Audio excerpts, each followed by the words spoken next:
Good morning, students. Today we are going to look at one of the very famous theories on moral development, that is Kohlberg's theory of moral development. Now let's see what Kohlberg has to say about the moral development that happens our each in each human beings as we develop from our infancy to our adulthood. Okay. So, according to Lawrence Kohlberg, our morality also has stages. It develops in stages, just like our cognitive development. Okay, so we know that we have studied a lot of theory about cognitive development and how different theories like Jean Piaget have divided the cognitive development into different stages and like different stages of development. Now here also Kohlberg is talking about how morality also developed in different stages. So to understand the moral development, Kohlberg used a lot of moral dilemmas. Okay, when we are telling the moral dilemmas, here Kohlberg has used a lot of stories where there are conflicting ideas. Okay, when we talk about dilemma, we'll understand that it like a lot of ways in which we can solve a problem, and a lot of them feels appealing to us, but it's difficult for us to decide on which is morally correct or ethically correct. Okay, so here Kohlberg has used such dilemmas and stories to see how different children and human beings at different ages of development uh, gives their answers. Okay, how does they respond to it, and he has came up with some of the stages of, yeah, and one of his famous moral dilemma is the Haynes dilemma. So in this story, Kohlberg's talk about how Haynes was put in a dilemma where his wife is facing a very terminal illness and she was going to die, and Haynes wanted to get a medicine which was very costly. So even the pharmaceutical companies who are selling the medicine as looting them for a big profit. Okay, that's how the medicine is costing a lot of money, and now Haynes is in a dilemma as to what to do. So the only option he has here is whether to steal the medicine from the pharmacy and give it to his wife and rescue his wife, or let his wife die. So this story was presented to the children of and children in different ages, and he was looking at how they respond to it, and Kohlberg emphasizes that the way an individual reasons about a dilemma, so whatever the answer might be, they might reason that, okay, sometimes they may tell that, okay, Haynes shouldn't be stealing because stealing is wrong, or and they might give a reason for that because it's wrong, that's why he shouldn't do it. And sometimes they might say that, okay, he should steal the medicine and rescue his wife because it's not fair on him, and so things like that. So so according to how this individual responds to this moral dilemmas, Kohlberg put them in different stages of development, different stages of moral reasoning. Okay. Now let's see those stages of moral reasoning. So according to Kohlberg, there are three stages of development. I mean moral development. That is a pre-conventional morality that happens before the age of 9. Conventional morality that happens around the early childhood. Then comes a post-conventional morality that happens, like, that is parallel to the Piaget's formal operational thought. So yeah, these are the main stages of morality according to Kohlberg.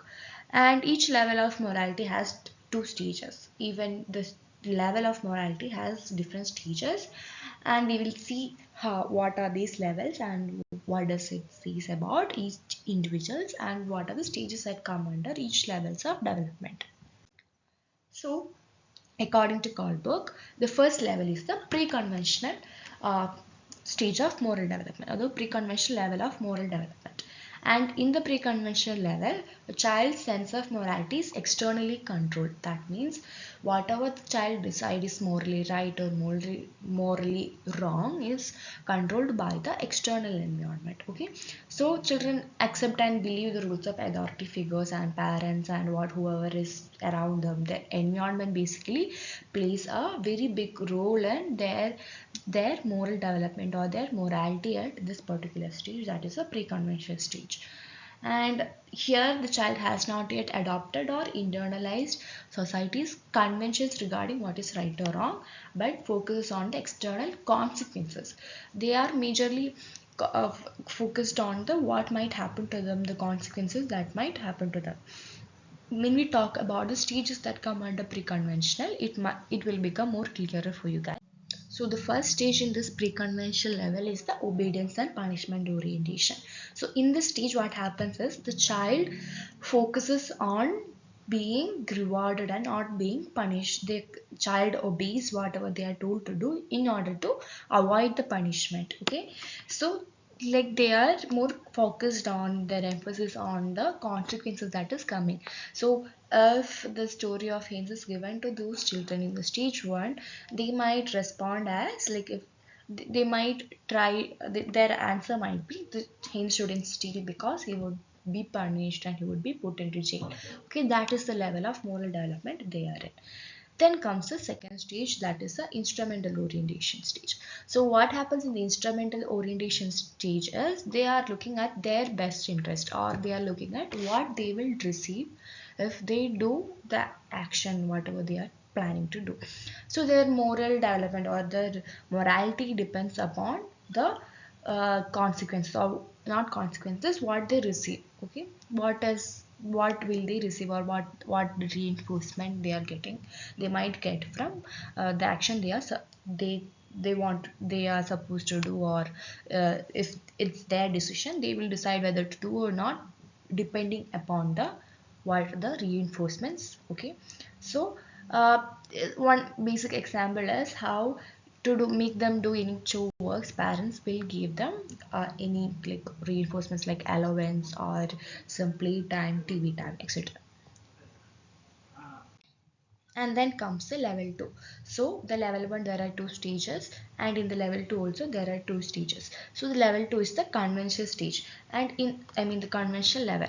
So in the conventional level what happens is this child sense of morality is tied up to personal and societal relationships.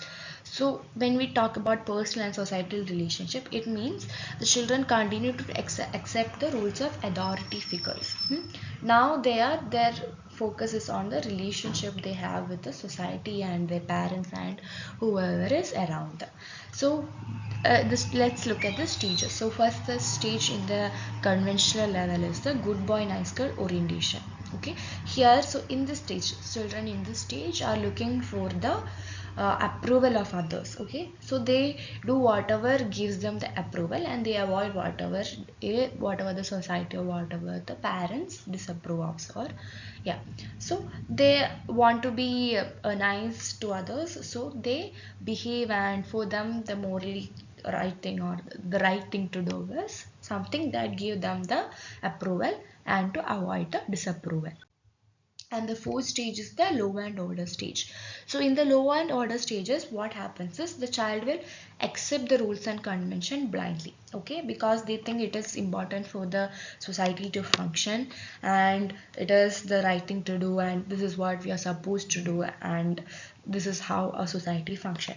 So beyond the here the like in the stage, the moral reasoning go beyond the individual approval, but also it is limited as to where the society's law and order is. Okay, and so after the second level, that is a conventional state, conventional level, then comes the level 3, that is a post-conventional.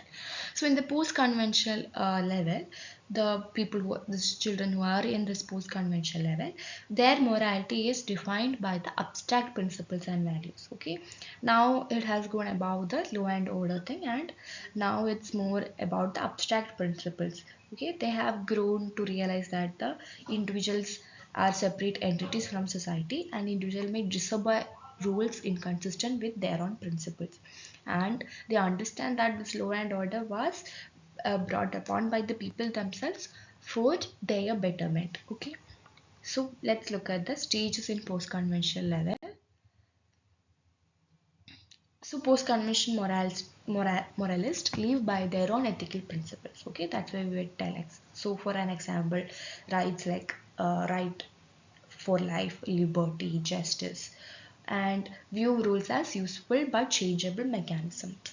Okay, and the post-convention individuals elevate their own moral evaluation of a situation over social conventions. Their behavior, especially at stage 6, can sometimes be confused with that of those at the pre-conventional stage. Some theorists have speculated that many people may never reach this level of abstract moral reasoning. So even though Kohlberg has came up with all these levels and stages, he hasn't give a concrete uh, theory on how that people will reach each and every stages at this particular age. He just give an abstract idea that these are the different stages that might uh, that an individual usually goes from. He is not stressing on the order of this moral development. Sometimes the level in which we progress or the stage in which we go also might differ. That also was actually a critics of this Kohlberg's theory. And so the stage 5, the one of the stages that is in the post-conventional model, is a social contract orientation. So here, as we were talking about, laws are regarded as social contracts. So now the children understand that rather than what happened in the level 2, when it comes to level 3 and stage 5, they understand that laws are social contract, and the laws are for the greater good for the people, and this is achieved by majority decision and inevitable compromise, and democratic government is theoretically based on stage 5 reasoning. Okay, now is the universal ethical principle orientation. Okay, in this stage only a few people are able to reach this stage of moral development according to Kohlberg, and the chosen principles are very abstract rather than concrete, and they focus on ideas such as very abstract ideas such as equality, dignity, or respect. And when all the the principles are very abstract, and the ideas they are focusing on is also abstract. The definitions of equality, dignity, and respect also might differ from person to person. Hence, the moral reasoning changes from each person, and the laws are valid only insofar as they are grounded in justice, and the commitment to justice carry with it an obligation to disobey unjust laws. Okay, so this is about Kohlberg's theory. He talks about the moral development in human beings and how moral development happens in 3 separate stages.